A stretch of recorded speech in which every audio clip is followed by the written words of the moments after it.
Pada tanggal 15 Agustus 1945, Kaisar Hirohito memerintahkan penghentian permusuhan terhadap sekutu.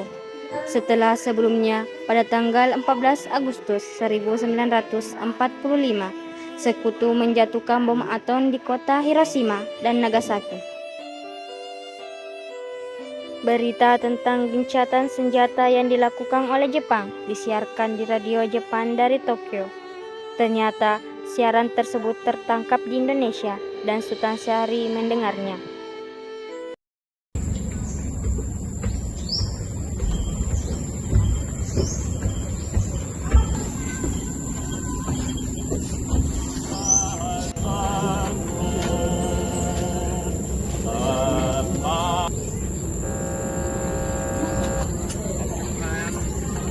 And the Japanese government and the Japanese Imperial General Headquarters to sign the instrument of surrender at the places indicated.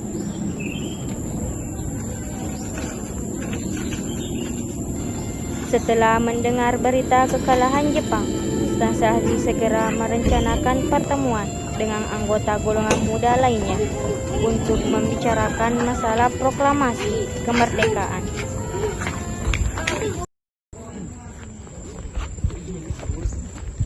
Assalamualaikum. Waalaikumsalam. Biar saya perjelas. Jadi, Jepang sudah tidak berkuasa lagi di negeri kita karena telah menyerah kepada sekutu. Sedangkan sekutu belum menguasai Indonesia. Baik, saya mengerti. Lalu apa yang harus kita lakukan dengan kekosongan kekuasaan ini? Bagaimana jika kita meminta pada Bung Karno dan Hatta memproklamasikan kemerdekaan Indonesia? Ya, saya sangat setuju dengan itu, karena ini adalah waktu yang tepat untuk memproklamasikan kemerdekaan Indonesia. Baiklah, kalau kalian semua setuju, mari kita jalan ke rumah Bung Karno. Rapat pun diakhiri dan mereka pergi ke rumah Soekarno dengan maksud memberitahu Soekarno akan keinginan para kaum muda ini. Assalamualaikum. Stop. Waalaikumsalam. Permisi Bu, apakah Bung Karno ada di dalam? Saya ingin bertemu dengannya. Oh ada, bapaknya ada di dalam. Memangnya ada keperluan apa ya? Begini Bu, kami ingin berbicara dengannya. Kalau begitu silakan masuk. Assalamualaikum.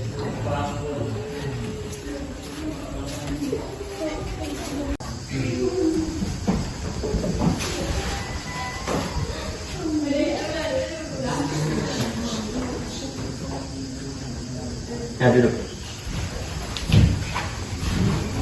Saya dengar dari istri saya ada yang ingin dibicarakan. Perihal apa itu?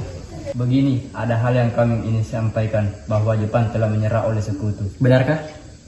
Ya, itu benar. Kami datang ke sini untuk segera melaksanakan proklamasi kemerdekaan Indonesia. Secepatnya, mungkin akan saya usahakan setelah dirundingkan dengan anggota PPKI lainnya. Apa kalian tidak memikirkan bahaya yang akan kita dapat bila sedekat itu untuk memerdekakan Indonesia? Jepang pasti akan menyerang kita. Justru itu, Jepang bukan penguasa Indonesia lagi. Jadi untuk apa kita menyia-nyiakan kesempatan ini? Nanti saja setelah kita bincangkan dengan anggota PPKI lainnya. Saya tidak berharap Anda untuk melaksanakan rapat PPKI terlebih dahulu karena saya takut Jepang tahu tentang rencana kita dan menghalangi kemerdekaan Indonesia. Tapi PPKI merupakan satu-satunya cara untuk memerdekakan Indonesia. Tapi kami tidak ingin merdeka oleh Jepang. Ya sudah, kami akan membicarakan hal ini. Besok kalian silahkan datang kembali. Baiklah kalau begitu. Kami permisi dulu, maaf kalau mengganggu. Assalamualaikum.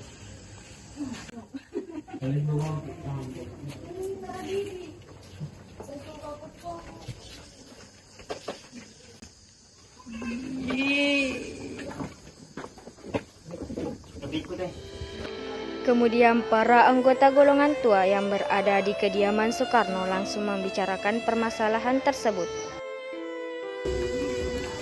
Assalamualaikum. Waalaikumsalam. Apa yang sebenarnya terjadi? Silakan duduk dulu. Mereka bilang Jepang mengalah pada sekutu dan mereka ingin kita segera untuk memproklamasikan Indonesia. Apa? Bukankah seharusnya kita melakukan sidang PPKI dulu sebelum melakukan proklamasi kemerdekaan? Ya, saya juga berpikir seperti itu, tapi mereka tetap memaksa kita untuk melakukan proklamasi kemerdekaan Indonesia. Lantas, apa yang harus kita lakukan? Sedangkan para kaum muda terus mendesak kita. Kebenaran berita tersebut masih diragukan. Bagaimana berita itu palsu? Jadi, kita turuti kemauan mereka atau tidak? Tidak. Baiklah kalau begitu. Pada malam hari pukul 24.00 menjelang tanggal 16 Agustus, para kaum muda kembali mengadakan rapat untuk menyusun strategi membujuk Soekarno dan Muhammad Hatta untuk memproklamasikan kemerdekaan sesegera mungkin. Akhirnya mereka memutuskan untuk mengasingkan kedua tokoh itu ke Rengas Dengklok. Ya, sekarang apa yang harus kita lakukan sementara para kaum tua enggan mengikuti kita? Bagaimana kalau kita asingkan Bung Karno dan Hatta keluar dari Jakarta agar bisa bebas dari pengaruh Jepang? Tapi kemana ya? Bagaimana kalau kita ke Rengas Dengklok? Di sana keamanannya terjamin. Ya bagus, saya setuju dengan itu. Assalamualaikum. Waalaikumsalam. Yang cari informasi ya? Iya Bu, kebetulan sekali.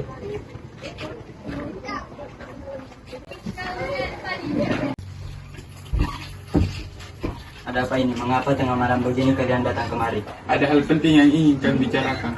Sebelumnya kami mohon maaf, lagi-lagi kami mengganggu istirahat Anda. Kami diutus untuk membawa kalian berdua keluar kota. Memangnya kemana? Kerawang. Kalau kami tidak mau, Maaf Tuan, ini bukan saatnya berdebat. Ini sangat penting. baiklah. Sebentar, saya berpamitan dulu. Bu, Bapak izin dulu. Bapak ingin keluar kota. Bolehkah saya ikut? Akhir-akhir ini saya merasa akan terjadi yang tidak baik tentang kamu. Baiklah. Maaf, apakah sudah selesai? Kita harus cepat pergi. Ayo, pergi. Mereka pun pergi ke Rengas Dengklok. Mereka tiba di sebuah rumah. Di sana Bung Karno dan Muhammad Hatta terus didesak dengan cara kasar. Mereka didesak oleh kaum muda untuk segera memproklamasikan kemerdekaan Indonesia. Bung Karno, tunggu apa lagi? Ini waktu yang tepat untuk memproklamasikan kemerdekaan Indonesia. Maaf, saya tidak bisa. Mau menunggu sampai kapan untuk kita harus merdeka? Hei kalian, apa-apaan ini? Tidakkah ada cara yang lebih halus? Dengar Bu, kami hanya ingin Indonesia cepat merdeka. Ya, saya tahu. Tapi jalannya tidak seperti ini. Bisakah kalian rundingkan kembali dengan kepala yang dingin? Akhirnya Fatmawati berhasil membujuk para kaum muda untuk menyelesaikannya secara baik-baik. Di sisi lain, Ahmad Subarjo yang telah mengetahui keadaan dan keberadaan Soekarno, Muhammad Hatta dan Fatmawati pergi untuk menyelamatkan mereka bersama Sayuti Melik. Hei kalian, sudahlah, lepaskan mereka. Rasanya tidak pantas menahan tokoh nasionalis seperti ini. Bagaimana bila kita rundingkan secara baik-baik? Baiklah.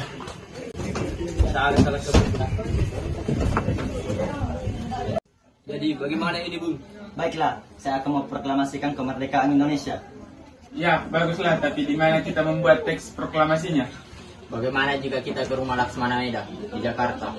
Dia teman saya, orang Jepang, yang mendukung kemerdekaan Indonesia. Ya, saya dengar juga dia seorang perwira tinggi militer, jadi keamanannya bisa terjamin, tempatnya juga strategis. Ya sudah, kita pergi ke sana. Permisi. Ini ada apa nih tuan-tuan? Tuan-tuan datang kemari. Apakah ada masalah? Maaf, mungkin kedatangan kami ke sini mengganggu istirahat Tuan. Kami bermaksud untuk menanyakan apakah kabar Jepang menyerah pada sekutu itu benar? Tuan, para pemuda terus mendesak kami untuk segera memproklamasikan kemerdekaan Indonesia. Bagaimana menurut Tuan? Ya, bagus. Memang ini waktu yang tepat. Bagaimana jika diperbolehkan kami ingin memimpin rumah Tuan? Boleh. Memang untuk apa? Rencananya, kami akan membuat naskah proklamasi. Oh iya, silakan. Mari. Kita buat naskah proklamasi di meja makan.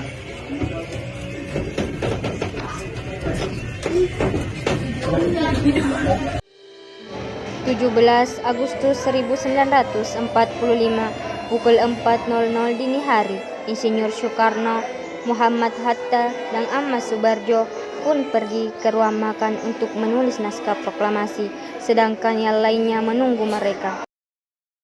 Saudara-saudara, bagaimana bunyi naskah proklamasi kita?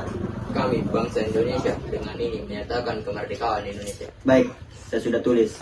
Lanjutannya, Bung. Hal-hal mengenai pemindahan kekuasaan dan lain-lain diselenggarakan secara seksama dan dalam tempo sesingkat-singkatnya. Baik. Jakarta, 17.805. Wakil Bangsa Indonesia. Yap, sudah selesai. Apakah semua setuju? Setuju. Lalu siapa yang akan menandatangani naskah ini? Bagaimana kalau naskah ini ditandatangani oleh seluruh pihak yang hadir? Saya rasa jangan terlalu banyak. Menurut saya, lebih baik Bung Karno dan Bung Hatta saja yang menandatanganinya atas nama bangsa Indonesia. Setuju? Setuju. Sayuti, tolong kau ketikkan naskah ini. Siap, Bung. Sayuti Melik pun mengetik naskah proklamasi beserta perubahannya, yang dimana teks itu akan ditandatangani oleh Insinyur Soekarno juga Muhammad Hatta. Ini naskahnya, Bun. Silahkan ditandatangani. Baiklah.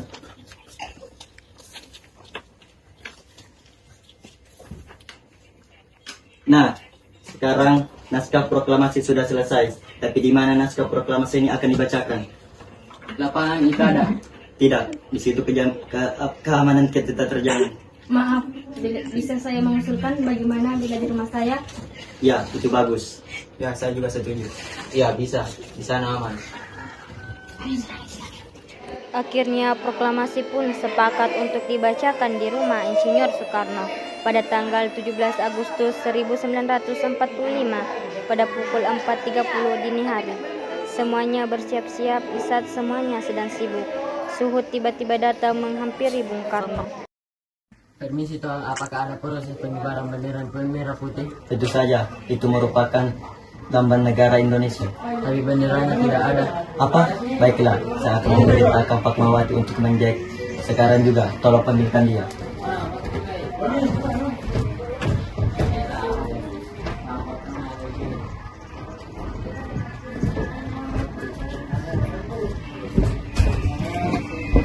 Ada apa, Pak? Tiba-tiba memanggil Tolong jahitkan kain merah dan kain putih sekarang juga untuk menjadikan bendera.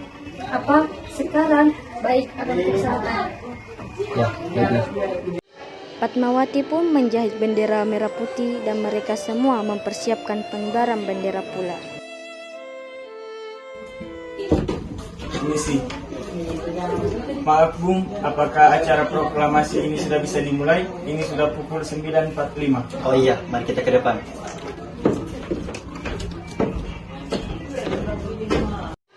Jumat pagi pukul 10.00, semua orang telah berkumpul di halaman depan rumah Insinyur Soekarno di Jalan Pengansaan Timur nomor 56, Jakarta untuk mendengarkan pelaksanaan proklamasi. Tokoh-tokoh perjuangan Indonesia telah hadir di lokasi, di antaranya yaitu Mr. A.A. Maramis, Otto Iskandar Dinata, Ki Hajar Dewantara, dan lain-lainnya. Bung Karno dan Bung Hatta keluar ke serambi depan rumah diikuti Ibu Fatmawati. Bung Karno mendekati mikrofon sebelum membacakan proklamasi dan mengucapkan pidato pendahuluan. Saudara-saudara sekalian, saya telah meminta saudara-saudara hadir di sini untuk menyaksikan suatu peristiwa maha penting dalam sejarah bangsa kita. Berpuluh-puluh tahun bangsa Indonesia berjuang untuk kemerdekaan tanah air kita, bahkan telah beratus-ratus tahun. Sekarang, tibalah saatnya kita benar-benar mengambil nasib bangsa dan nasib tanah air kita dalam tangan kita sendiri. Hanya bangsa yang berani mengambil nasib dalam tangannya sendiri dapat berdiri dengan kuatnya. Maka kami tadi malam telah mengadakan musyawarah dengan pemuda-pemuda rakyat Indonesia. Pemusyawaratan itu telah sekata sependapat bahwa sekaranglah datang waktunya untuk menyatakan kemerdekaan kita. Saudara-saudara, dengan ini mengatakan kebulatan tekad itu, dengarkanlah proklamasi kami. Proklamasi kami, bangsa Indonesia, ini menyatakan kemerdekaan Indonesia. Hal-hal mengenai pemindahan kuasa dan lain-lain diselenggarakan dengan cara seksama dan dalam tempo yang sesingkat-singkatnya. Jakarta, 17 Agustus 1945, atas nama bangsa Indonesia. Ada Sang Merah Putih, hormat gerak.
Peristiwa proklamasi ini memang hanya berlangsung sebentar, namun peristiwa itu telah mengubah segala sendi kehidupan bangsa Indonesia. Peristiwa proklamasi kemerdekaan telah menjadi momentum puncak perjuangan bangsa Indonesia. Oleh karena itu, kita sebagai generasi penerus bangsa harus bisa membalas budi para pejuang tanah air pada zaman dahulu dengan cara mempertahankan kemerdekaan ini.